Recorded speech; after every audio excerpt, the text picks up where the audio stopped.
Yes, this is a Mark Haney show on a mission to ignite the entrepreneurial revolution right here in the hometown we love.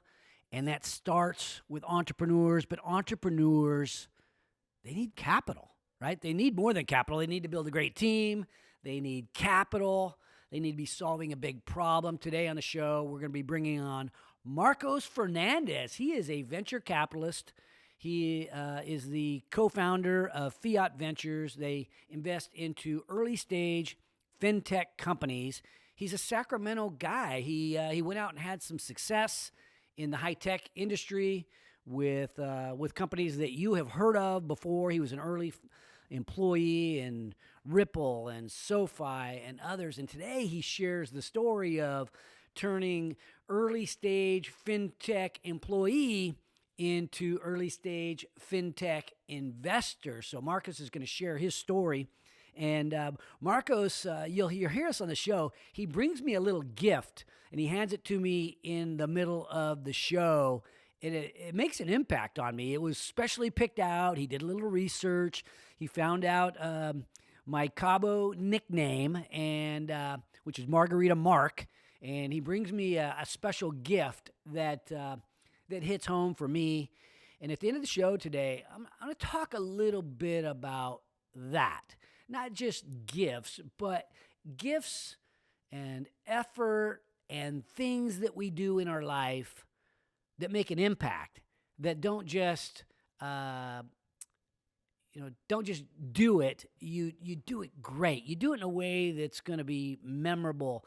I'm going to share a little bit about that at the end of the show because there's no question. Marcos, he makes an impact on me. He made an impact on, I think, all of us during the show. So anyway, stick around, my friends. Enjoy the story of Marcos Fernandez, the co-founder of Fiat Ventures. And now I am here with Marcos Fernandez. He is the managing partner at Fiat Ventures. We're going to talk today a little bit about venture capital. We're going to talk a little bit about startups. We're going to talk a little bit about tequila. You brought me a bottle of tequila. Is there anything else we want to talk about today, Marcos?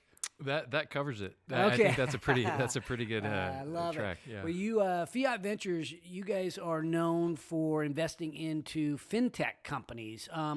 If you don't mind, could you give me a little bit of your background and your journey to venture capital? Yeah, definitely. Was fortunate coming out of business school and getting an MBA from UT Austin to. I'd like to tell you it was planned out, but got really lucky in knowing someone from my class to land at SoFi, which has since gone public and been seen as a pretty big fintech. And at that time was, 70 people in one room trying to build fast and furiously. And I found myself there as an intern doing everything from putting together these massive podcast campaigns when it was really early to commercials to filling 15 balloons for a photo shoot. Okay, so you're one of the first employees there. I was one of the first, and I was squarely at the bottom of the totem pole, right? I was a summer intern who was I will literally do anything to get this. And I saw something really special there of just the unbundling of financial services and the ability to build a digital bank, which at the time, Chime wasn't even around yet, is really early days. And so I kind of grasped onto that, right? And kind of fast forward, I was lucky to be there after I graduated and to work while I was still in school, and came in to lead go-to-market strategy. So got to launch a whole bunch of products, everything after their first one. So personal credit solutions, robo-advising solutions, insurtech solutions, and even building the foundations for what has become the digital bank that they're just officially licensed to get. And a small part of a very, very big team, but it was amazing to be riding shotgun there. And shortly after that, I was thinking about what comes next is becoming bigger. I like the fast-paced opportunities, and I had the opportunity to join Ripple, which is a cross-border payments company, but really squarely focused in the cryptocurrency space. And this was mid-2017. I'd been following Bitcoin for a while then, and same kind of thing, right? 100 people, couple offices at that point, but really scrappy, fast-growing, and was fortunate to lead go-to-market for one product, ended up leading business development for that product, and then all of the products across the Americas and launching into EMEA and Southeast Asia, and just got this really wonderful experience. But outside of my day job, I was spending all my time advising and investing in early stage companies and not writing massive checks, but getting some skin in the game. And I'd come out of these meetings with entrepreneurs, say during a lunch break or a coffee break, on just such a high. Like I was just like, this is what I love doing. And my day job is really to support access to meet all these wonderful individuals. But really it's this, what I want to do. Like this is, I feel this inkling. So I was really fortunate, you know, about a year ago, a couple of my really good buddies and now business partners who I've known for a while, they started what has become, you know, the premier growth shop in the fintech space. They're thinking about starting a VC, and I was talking to them, you know, thinking about what's next and saying, you know, my real passion is to be a full-time venture capitalist advising and investing in companies. And, you know, they're like, that's really funny because we're thinking about raising a fund because we have all this amazing access, but we just don't have time to build it. And so the stars aligned and we've been kind of off to the races ever since. Well, that's amazing. You've had such a trajectory, right? You're a Sacramento. Well, you moved here, went to Oak Ridge High School, then you went out to seek your fortune, so to speak, and you got involved in some tech companies that have blown up in the fintech space. And are you 33 years old? How old are you? 34. 34. Oh, you're getting old. 20. You're aging. Yeah. I tell people maybe But that's 30. amazing. Managing partner of a venture fund at that age. I mean, what do your parents say? We were talking about your parents coming out to visit your child the other day, and Yeah. your baby boy, and they got to be so proud of you. I can't speak for them. I try to do them well. You know, it was my dad. We were out visiting them in Arizona towards the end of my pat leave, and I had the opportunity to lead a couple really great companies in both crypto and in fintech, and lead kind of their BD initiatives throughout the U.S. and Americas. And then I had this opportunity to really kind of kickstart and be more entrepreneurial and start this VC fund. And I was out with my dad one day and we were kind of talking through it, and he was just kind of looked at me. He was like, you know, Marcos, it's about time you take the training wheels off. and I was like, that's Okay, in only a way that a dad can, right? Where I was like, that's amazing. And he was right. Is, you know, like, don't take the safe route this time. I think it's time to, you know, jump out and do it. Yeah, well, it's exciting. I think it's great for Sacramento. We need to help more startups. Now, so I'm an emerging I'm a startup venture capitalist as well, but I'm a heck of a lot older. Maybe we can compare notes a little bit. Okay, Absolutely. so you're investing into fintech companies. I'm invested into, my focus is Sacramento regional companies, startups that can scale. How do you go about choosing the fintech companies? Yeah, great question.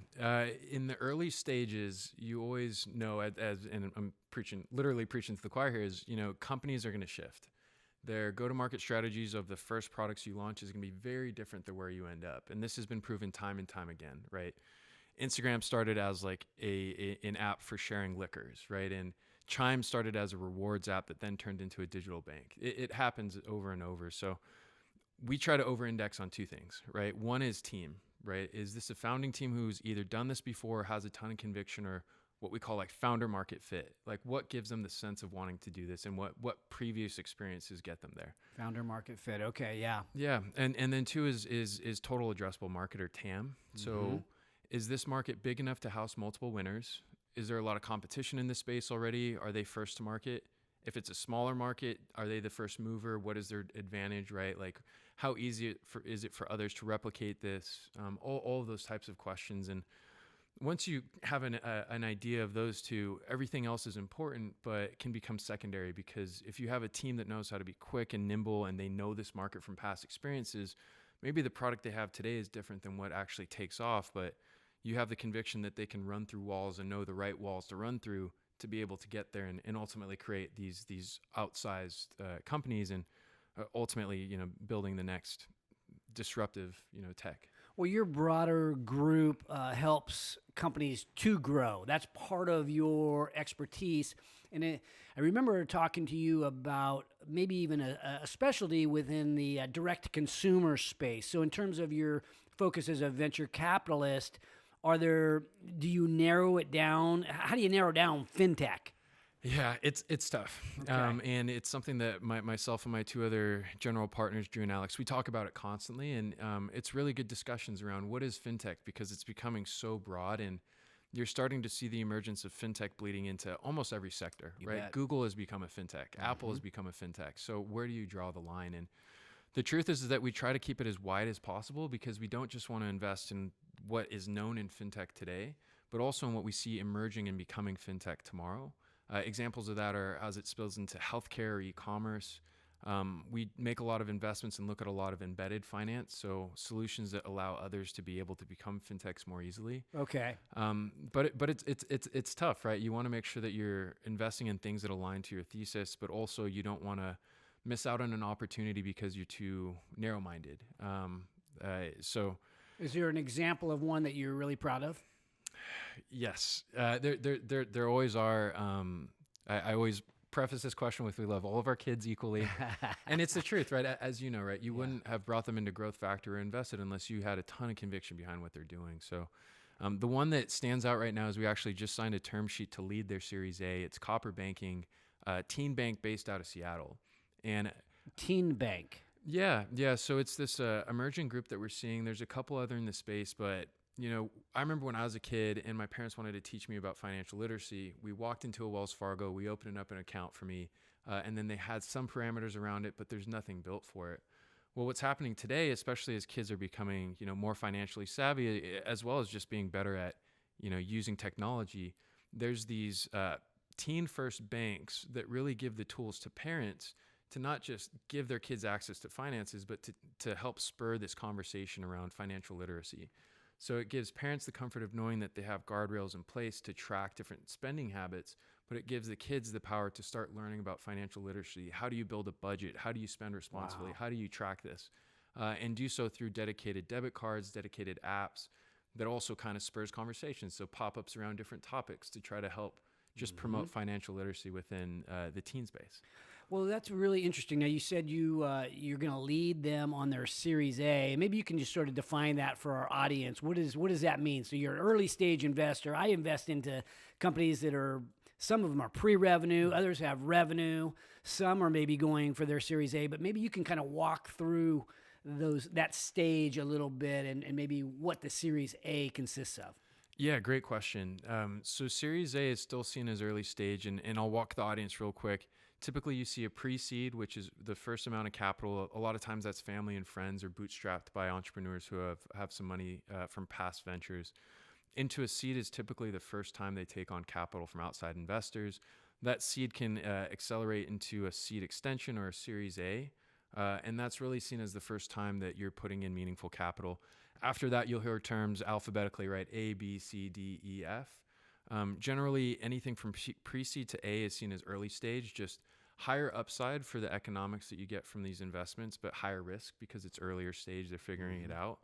And then growth stage starts at Series B, really accelerated until there's a public offering or an exit. So you're investing in these different stages, and the valuations are different. An A, the valuation is a lot lower than a B or a C. So what is there a range there that you look at in terms of valuation for a Series A? Yeah, definitely. And it's different between markets. It's different between products. So a Series A of someone who's bootstrapped this for 4 years is going to look different than someone who, has done this only for a year. A Series A of an enterprise technology company is different than someone who's building, another digital credit saving app. But typically what you're looking for is, total market of where they are, some early signs of revenue and product market fit in an A. You're also looking at comparables around the market, but as you know, things are pretty frothy. So we like to look more at revenue run rates and conviction behind founders. This one, we were lucky. We've been working with them since September of 2020, and that's given us, a year and a half of opportunities to do due diligence. But is this your first investment into the company right now, or did you make a prior investment? We made a seed investment in them as well. Yeah, so we invested in their last round. That was led by Pioneer Square Ventures, a firm out of Seattle as well. And now they chose you to lead this one. Is that how that worked? In short, it is. There's different ways that entrepreneurs can either choose or think about how they want to raise capital. In this one, we're really lucky. There's a lot of venture capital funds who are preempting this round just because it's a really exciting company with a lot of growth. They were originally going to raise in April. Because of our relationships, we're lucky to really work with the team and lean in with them. And ultimately, their goal is to raise a Series A, continue their really exponential growth, and then go out and raise Series B towards the end of the year. So they're a bank. They have all the charters and all the different things associated with being a bank all lined up, and they have deposits on hand? Yeah, great question. So they themselves aren't necessarily a bank. Okay. They work with sponsor banks who provide access to all of this. Now, they are regulated and licensed, but what's interesting is in the United States, it's really difficult to get new banking license. Right. So there's these really cool, creative, fintech-friendly banks like the Evolve banks of the world and the Cross River banks, who they themselves are providing easier ways for fintechs to build on top of their existing licenses and ultimately access to local payments rails. So, well, you mentioned SoFi, and they were in the news recently. You mentioned that they became a bank. They bought a local bank, Golden Pacific Bank, which is kind of interesting, right? They're based out of the Bay Area, right? SoFi. they are, yes. Yeah, they're based out of the Bay Area. They come in and they buy a local, small, independent bank, and what do you know? Yeah, They become a bank. Yeah, it's interesting, right? Because it's so difficult to get accepted, which they eventually did. Sometimes it's easier to buy people who have those existing licenses and roll them in, but there's still challenges with regulation to make sure that people can approve that taking place. And I can't speak much to that acquisition. I was long gone by the time they did it, but I know that we've been or had been working on that type of thing since 2016. So it'll show you just how long it can take to actually get approvals from regulators in certain cases. Well, let's talk about raising the fund. As an entrepreneur, this is your first fund. You have to go raise money, and so you're using other people's money to go invest into these companies. There's this huge amount of responsibility associated with managing other people's money. I feel that as well. Absolutely. But it's interesting because when you're trying to when you're making investments while you're raising a fund, which is what we're doing as well. Mm-hmm. It's like flying the airplane and building the airplane at the same time. What's the toughest part of the job? Yeah, great point, great analogy. It truly is. All of that being said, the toughest part of the job for me by far is when you get to know an entrepreneur really well, you get to understand their business, and for some reason or other, you can't invest. Fundraising's tough. Like you said, it's a slog. You're working on it, but to this day, like entrepreneurs are really the rock stars. I like to consider ourselves the roadies who are setting up the stage for them, but ultimately, I'm not playing the instruments. They truly are. And when you meet someone incredibly smart and talented and passionate, right, who are putting their entire life, their savings, their time behind something, and for some reason or other, you're not able to invest into it. The best entrepreneurs get it. They know it. They understand it, but it's still really, really tough. What we try to do is to be honest and transparent, but you don't want to, break someone's heart if it's something that is kind of fundamental to their business. But what we found is that it's best to be honest with it. The way that we're set up at our company and fund on the consulting side and fund side, I'm really managing a lot of the VC side. So that my other two partners can focus on building pipeline and helping with things like investments, but it tends to make me bad cop. So I am the guy who, 95% of the time has these conversations, and it never gets easier to have them. So I know it's a long-winded answer for a simple question, but that's the toughest interesting. part. So I coached a little bit of sports in my day, and occasionally you have too many players trying out for very few spots, and so you end up having to make the cuts. And I mean, it can be gut wrenching. It can be gut wrenching for high school sports, youth sports. These are tough dreams to derail a little bit. But when you're talking about people's business, I have to imagine it's more than that. So you just call them up on the phone and tell them sorry. What do you say? You said be honest. Well, like your product sucks. What do you say? Or like I didn't like you. What about if it's like, look, I know you're passionate. I know you love your product, but look, I just am not feeling the chemistry, man or lady. Luckily, it's really that, and good entrepreneurs understand the way this, like you and I with our fundraising efforts, right? We're not over dependent on any particular investor because we've built up such a deep pipeline of conversations, and it's just a name. It's a name of the game. Like, thank you for your time. We appreciate it. Let's keep in touch. We'll let you know how we're doing. Maybe future funds or future rounds. You bet. But with that, right, usually what I tend to do is just be very honest. In some cases, has to do with the economics, right? Like, listen, you're raising a seed extension. The valuation is really high. We haven't worked with you for very long, so we just can't get there today. Oftentimes we'll invest in companies who we have some sort of relationship with. So sometimes it's, listen, we'd love to really lean in a future round, but we just don't know your business.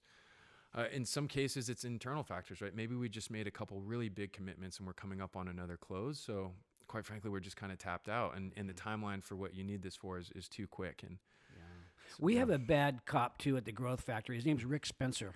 He's sitting right over there. So yeah, we had to come into the Growth Factory. We had a lot of applicants, and so we had to narrow it down. There ended up being an interview process, and ultimately we did invest into rockstars. But yeah, the part of you're not ready yet sometimes is where it's at. Other times it's just not really a great fit. Yeah. What about when you say yes? How does is there a celebration? Well, I mean, it's early to celebrate too much when you're making your investment, but it is sort of. I mean, when anybody who's gone out to raise money knows that when you go start. It starts happening. I mean, you are high-fiving, you are fired up, especially when you get a nice big influx of capital from a venture capitalist. Yep. I mean, there's got to be some sort of onboarding celebration or something. Yeah, I mean, that's the best part. What's funny is I usually give the bad news. We share the good news, right? So if Alex or Drew bring in a really exciting deal and we go through our diligence and it ends up happening, like I want them to have those moments too. So it's great, right? We call them up, we'll text them, we'll be like, we're appreciative. Thank you for letting us lean in. This is why we like it. But quite frankly, we're also say, these are the things we'd like to work with you on. Like, these are the things that may have paused us or in areas. And oftentimes, again, good entrepreneurs know where their gaps are. So they're going to call them out, and they'll even have strategies of how to fill them. So very real conversations there. And then what we end up doing is we will send like a little gift or a little note or a handwritten letter, which you don't get handwritten letters very much, to just kind of welcome them into the family and just let them know we are always here for you and this is how we can work together. Do you ever give them tequila? No. Because you brought me, okay, Marcos, I'm holding, if you're watching on YouTube, you see this really cool bottle of tequila. Apparently there's a rumor going around that I'm like Margarita Mark in my when I'm not here at the office, but I really appreciate that. And of course. I think it's interesting that that you take such, I mean, I had no idea. Occasionally people will bring a gift, but it's not very often. And for you to learn some of my bad habits, my fun habits, is interesting that you took that personalization to a podcast. So I appreciate that very much. Of course. I also appreciate you came out and you spoke to our founders as they're going through our boot camp, this first cohort. They were all ears when you began coaching and presenting to them. So when you're coaching a startup, I mean, you have so much to offer. Go-to-market strategies, I know, are a big part of what you're doing, but you were helping our people with how to present. What do you see as like the biggest gaps that startups need to get filled? Yeah, definitely. And appreciate the opportunity to do so. The companies that you have in the Growth Factory, I get so impressed by the founders. I won't drop specific names because there's too many to go through, but it just happens over and over. So thanks for letting me be a part of that. And the biggest things for founders, right? The most precious resource most people think is the money that you have in capital, but it actually in those early stages is your time. Unfortunately, all of us only have 24 hours in the day, and so we have to be really careful about how we use those. And oftentimes founders have a lack of focus, right? They spend too much time focusing on the people who don't want their product as opposed to the people that do, and hyper-focusing on how to build that out. They'll spend too much time trying to go after too many people with too many products and too many features, as opposed to understanding what is that one product and that one user base that has that absolute need for it, and you are solving the problem that's keeping them up at night. And so that's one of the big themes, right? Is people are trying to be too much for too many people. And sure, it's good to sell a vision of where you want this thing to be in 5 years, but you have to also convince people, especially in the early stages, that you're going to be here in a year with a very particular thing, and that's your wedge to break into it. Yeah. What about the reluctancy of some founders to bring in the best possible leadership team around them? The founder that says, look, I'm kind of the guy or the gal, and look, I'm going to try to do it with people who are a little less up to co-founder level. Yeah. Do you invest into companies that have only one founder, or is it always the founding team?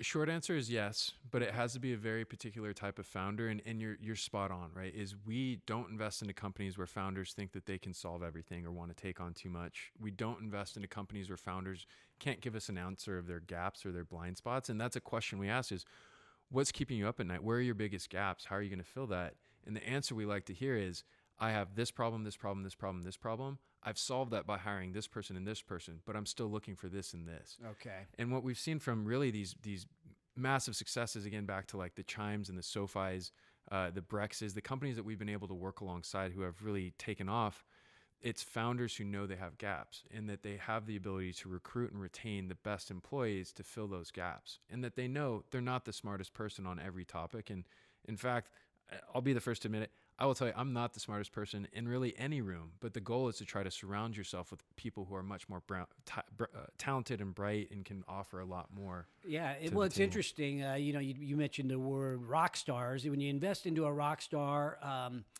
these are people that, one might be a little more country, one might be a little more rock and roll, but they all have one thing in common. Rock stars can get people to want to get up and move around a little bit. Yep. And people are always asking, how do I go get these people? And a lot of it has to do with the founder and maybe the other early co-founding team. And are they really rock stars? Can they really, convince others? Are they doing something important enough for others to get in the car with them, to get on board? Yeah.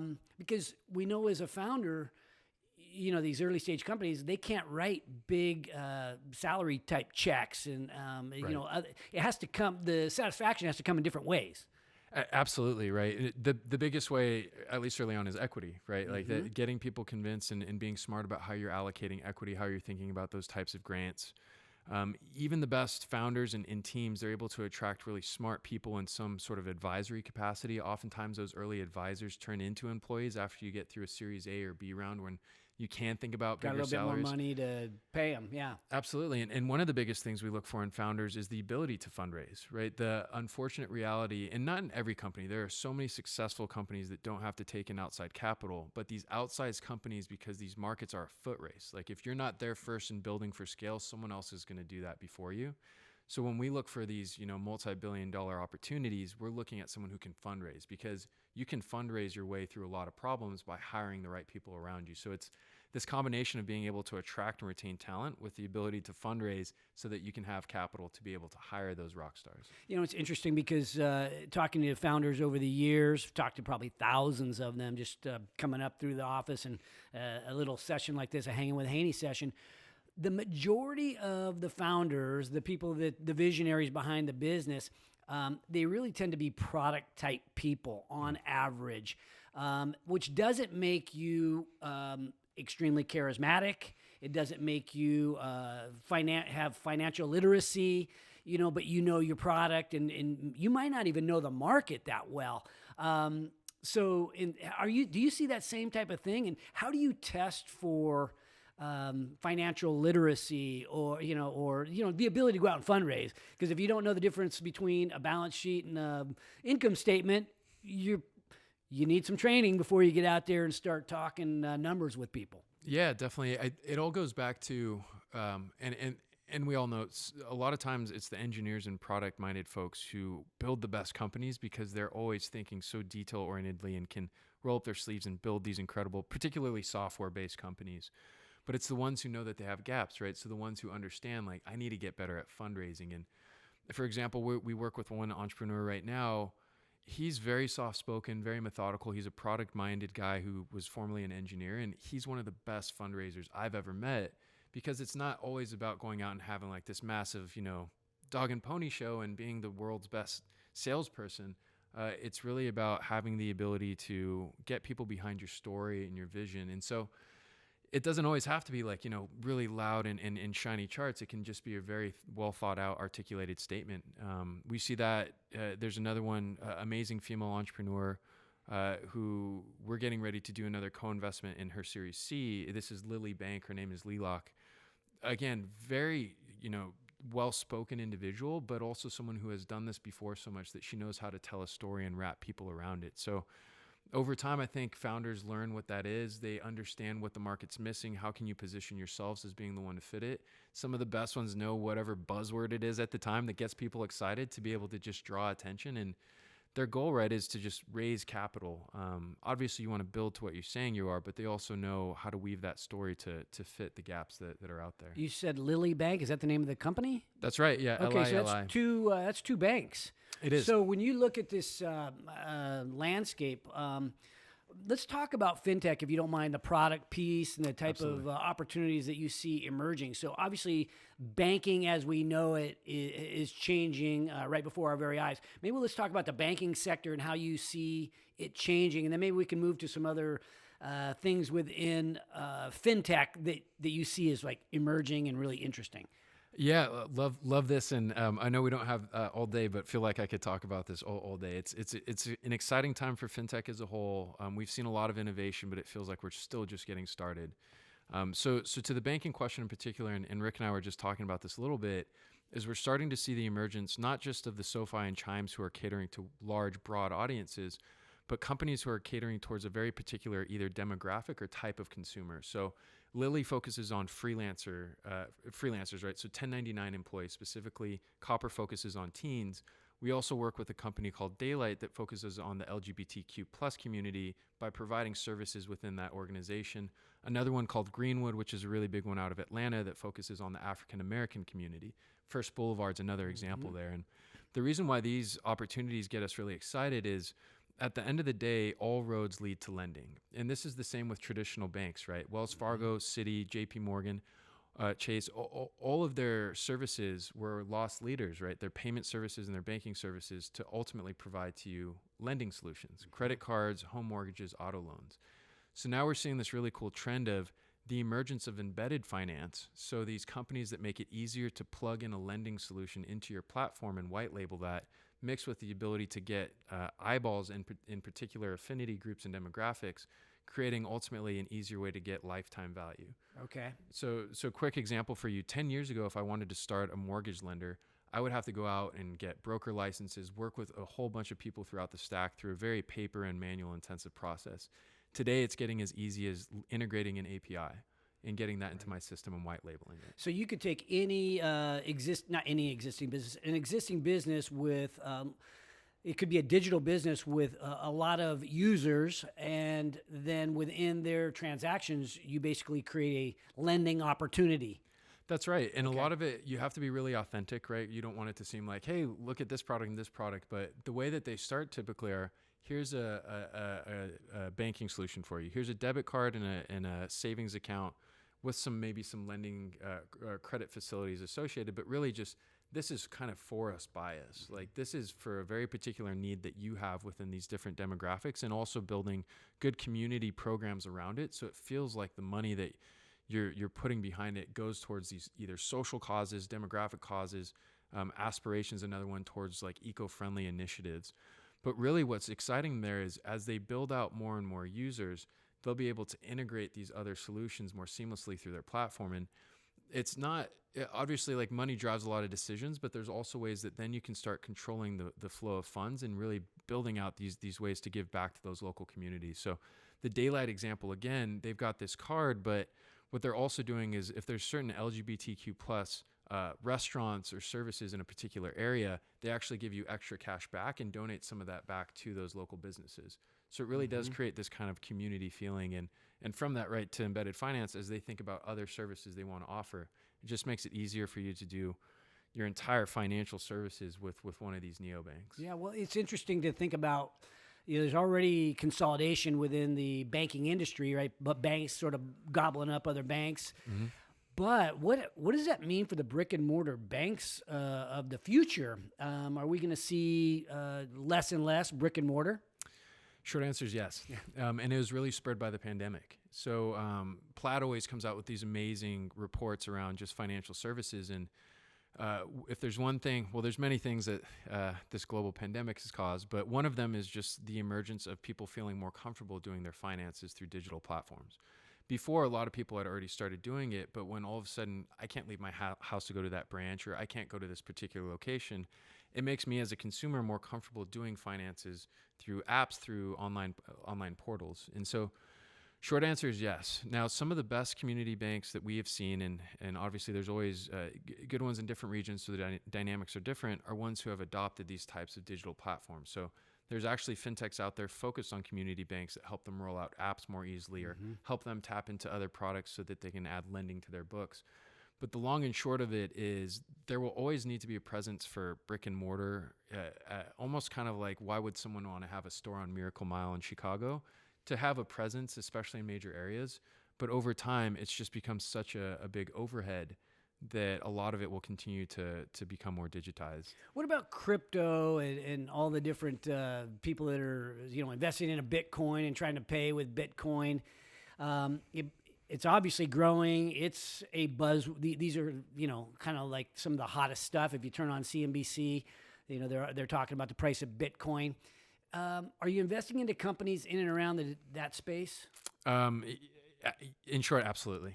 Yeah. And for folks who can't see, I've got a big smile on my face because I love talking about this too. It's a sector. I'll kind of take a quick walk with you, but at a high level, digital assets and the digitization of money and these different types of ways to associate trust with each other, it's going to continue to revolutionize the way that we do everything.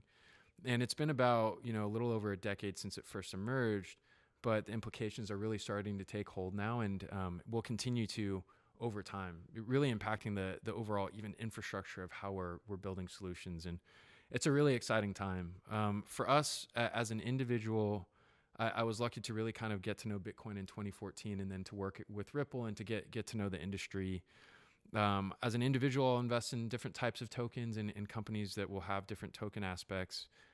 As a venture capital fund, we like to invest more in the picks and shovel companies. So not necessarily in the veins themselves, where we're in gold country, so we're not buying plots of lands for the actual gold, but for people who are building the shovels and the jeans and all of those things, who are helping support from an infrastructure perspective this emergence. And then the other area that we're investing a lot of money and time into is the collision of traditional fintech with cryptocurrencies. And so what I mean by that are these digital first platforms and digital bank type products that allow consumers to more easily get access to a lot of the benefits of decentralized finance and these things. So higher yields, so just getting better returns on your investments, easier access to different types of tokens and the way that you store them and keep them. We're really starting to see this collision even between those two sectors, and we see a lot of opportunities there. So these emerging industries, like what crypto is today, some people might be thinking, is it too early? Who picking the winners at this stage of the game? It's early. It's early. How do you know where to go on something like that? I guess the picks and shovels, is that a de-risked sort of way of going about it? I'd like to say yes. Time will tell. And less risk, I guess. Yeah, chances are sometimes no, right? Like Okay. You never know how the market's going to change. I will tell you, I'm really bad at picking individual winners, so I never like to tell people what I think is going to happen. Even when I was at Ripple, it's funny, people would say like, hey, should I buy XRP? Like, I saw that this, and I was like, I have no idea. If I knew the answer to that, I wouldn't be working at Ripple. I'd be somewhere else. So short answer is, I think everyone should own cryptocurrencies. The best way to start is Bitcoin, and you don't have to buy a lot. Buy $10 worth. See what it's like. Get to know the technologies.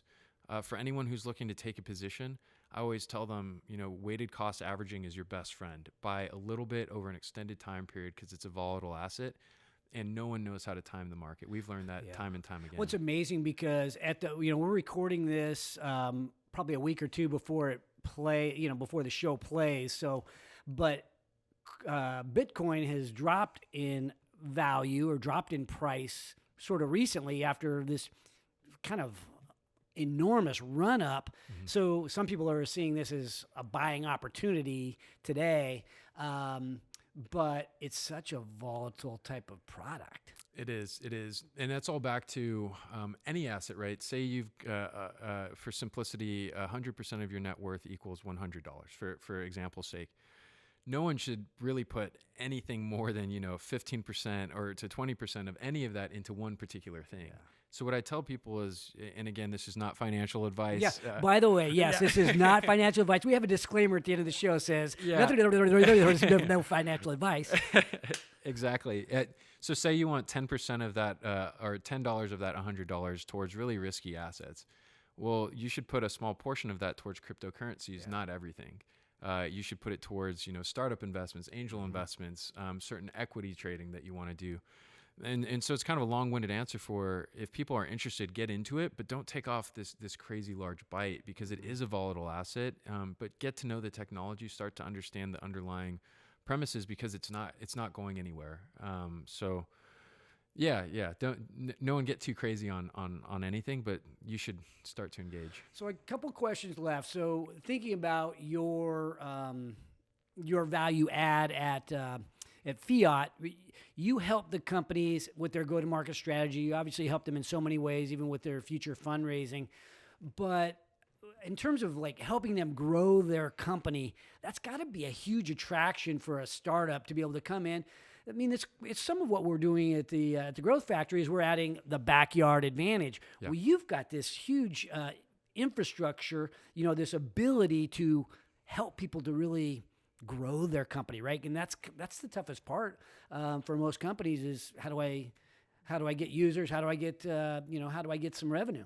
Yeah, absolutely. And I'll tell you, I am one of many people, and I'm such a small part of just so many incredibly smart and talented people who make up this amazing growth consultancy that we've built called Fiat Growth, right? We've got folks like Gerard Fain, who's our managing partner, and Drew and Alex, who first created this out of nothing. But we've also been fortunate to attract former CROs, to attract former heads of paid social who ran campaigns for DoorDash and Yelp, to attract these people who really understand influencer marketing, performance marketing, affiliate partnerships, strategic partnerships, to not just advise people on strategies, but to actually become extensions of their team to run it forward. And kind of back to like, I'm lucky here to be able to tell you about this, but there's this massive engine sitting behind me of just really smart and talented people that it just gives us such a unique advantage for both investing, but vice versa, right? So we are able to be better on the types of clients that we work with because we have an investing arm behind us. And so we try to be really careful and diligent about the companies that we want to work with, because it's people that we want to spend our time with, right? Our most precious resource. And then ultimately, using that as a way to better allocate our capital behind it. So okay. So two questions. I'll start with the first one. Like, what's the long-term vision for Fiat? Definitely. So for Fiat Growth, our consultancy is to be the premier growth shop across industries in tech, right? So fintech is our sweet spot, but we're starting to bring on e-commerce, commerce, and healthcare type clients. So not just focused on fintech verticals, but expand. And Fiat Ventures has become the premier investment arm, really within early stage companies in the market, and ultimately, right, like our vision is to become someone like an Andreessen or a Sequoia. Long way to go from Fund One, but you've got a team that's emerging and strong, and congratulations on your success. So final question, as we think about our audience, which there may be some investors out there, but let's think of, let's put our startup hat on, or let's assume that there's some startups out there listening that are, wondering, any advice for these startups as they approach this journey? Because we know it's not easy. Yeah, big piece of advice. If you're a startup in the Sacramento region, get to know Mark, get to know Rick, because they really do have something special going on here at Growth Factory. It's amazing, not just the companies here, but the people that you pull in to teach. It really is, in my opinion, the greatest ecosystem for the region. And honestly, congrats to you guys, because it's such an amazing opportunity for Sacramento to build just a legacy of startup technology. And as you know, that doesn't happen overnight. It really takes time and time again. But these companies like the Grins and the One Finances and the Sky Slopes, they're going to generate the next wave of entrepreneurs who are going to be looking for programs like this. So, I hope to look back here in 10 years when you're on cohort number, 12, 13, 14, and on fund number 5, and to say that I was grateful to be a part of it from the start. Thank you very much. We are lucky to have you back in town. It's so cool to see what you're doing, but local boy makes good. It's a great feeling for me as a longtime Sacramento guy. Anyway, Marcos, thank you for what you're doing for us here at the Growth Factory, and thanks for coming on the show today. Yeah, thanks for having me. It's a pleasure, and I can't wait to see all the amazing things that come out of it. Thank you. Thanks. Welcome back to the Mark Haney Show. Getting a little bit of motivation from Marcos Fernandez with Fiat Ventures.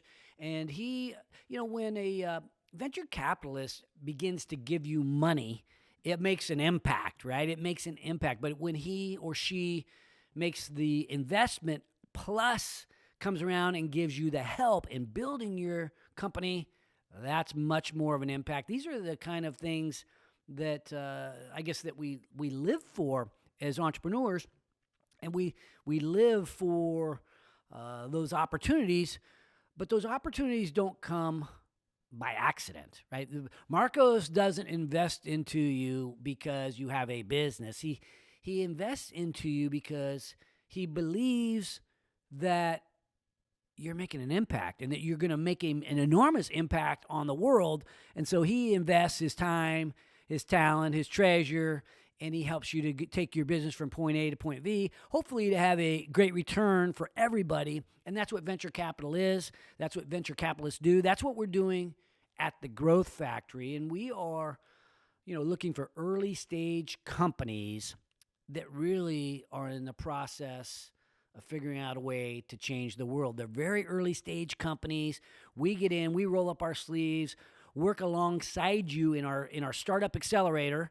And we make an investment into your financial investment into your company, and we help accelerate you to that next milestone so that you can attract follow-on investment like what you might get from Marcos Fernandez or even a venture capital firm like Moneta, Impact, or one from outside of the region. But Marcos gives me a gift in the middle of the show, and I touched on this at the beginning, the different things that we do that are different, that are unique. People come on the show all the time, and many times I don't get a gift. And this one was personalized. It was a bottle of tequila, some rare tequila that I have never even tasted before. But he had heard the rumor that my friends call me Margarita Mark when I go to Cabo. And so it was specially picked out for me. It took some creativity to do that. And I guess that's what I would challenge all of us to do is we think about building our businesses. We think about getting employees to join our effort. We think about all the different stakeholders associated with our business and our life. And I think we ask ourselves the question, am I doing the things necessary to get noticed and to make an impact? Am I doing something so special that it creates a memory? Right, I'm going to remember that bottle of tequila for a long time. It's sitting up on my shelf in a place of prominence now. And next time I break open a bottle of tequila, I'm going to look at the bottom of there, and there's a little note on there where it came from. It came from Marcos Fernandez. Something as simple as that makes an impact. But when we're thinking about the customer experience, is the customer experience that your customer receives when he or she utilizes your product, does it make an impact? Is it so good that you want to get on the radio and tell people about it? Is it so good, so different, where you're like, wow, I need to tell people? I think all of us, when we first launch the business, you got to get the product out there, and maybe it's not so good, but the best companies do something that's so different, so unique that they almost don't have competitors. They're so unique where people talk about them in a way that they don't talk about other people or other products. And I think you think about a company like Apple, right? It's not just another cell phone, it's the best. And once you get in to the Apple ecosystem, you want to have everything Apple. You want right? You one of my mantras is shock them and lock them. So make such an impact on them that, wow, I'm hooked on this Apple iPhone. Now I got to get an iPad. Now I need the watch. Now I need, the whole ecosystem is a part of my world. And Apple's an example that we all know, but I see this in the startup community as well. We see this, I mean, Apple started somewhere, right? We all do, but we don't really take off until we have something special. We don't really take off until we have something really unique. And I think as a startup founder, anybody who's in small business, how do you know how to allocate your resources? I think that's a lot of how we think. What are you going to do with what you got? You hear me say this on the show occasionally. That's the big decision. How do you allocate your resources? Well, when you bet big on something that everybody's starting to love, you bet big on something that's really making an impact on the world. I mean, now it's time to go raise a heck of a lot more money so you can go big on what's working. And I think that as investors, that's what we're looking to do, is help you identify what's working so then we can help you get the follow-on investment so that you can bet big on that and you can really make an enormous impact on the world. So as you think about how you're going to approach the development of your product, the development of your relationships, figure out what you do differently, what you do that's so special that, man, people just want to be around it. People just want to utilize it. People want to be immersed in it. And then when you find it, bet big. Go all in on what you know. And the one thing about that is, if you go all in on something that you know that most people would disagree with, like a long shot, you go all in on a long shot, boom, you will have a home run like you have never seen before in your life. Go all in on what you know, and if it is an unexpected long shot, you are going to knock it out of the park, my friends. So to all you out there that are building businesses, fighting a good fight for entrepreneurship, or fighting a good fight for our freedom, our security, our way of life here in America, here at Haney Biz, here at the Growth Factory, here on the Mark Haney Show, we're never above you. We're never below you. We're always by your side. Thanks for watching today's show. My goal for every episode is that you find a takeaway, something tangible you can use in your business today. And if you have a comment about a favorite takeaway, feel free to put it in the box below. And if you have a topic that you'd like me to bring up on the show, don't forget to let me know. And also, don't forget to subscribe to our YouTube channel if you want to learn more about entrepreneurship. Because at Haney Biz, we are always by your side.